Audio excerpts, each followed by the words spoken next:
జీవితమంటే కల కాదు, అది కవులు రచించే కథ కాదు.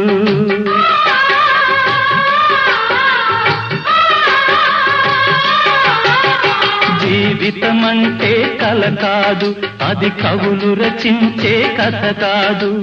కనుమరుగైనది సిరి కాదు, అది మనదని తలచుట సరికాదు.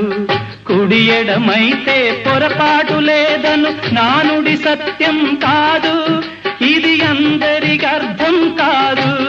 ఓ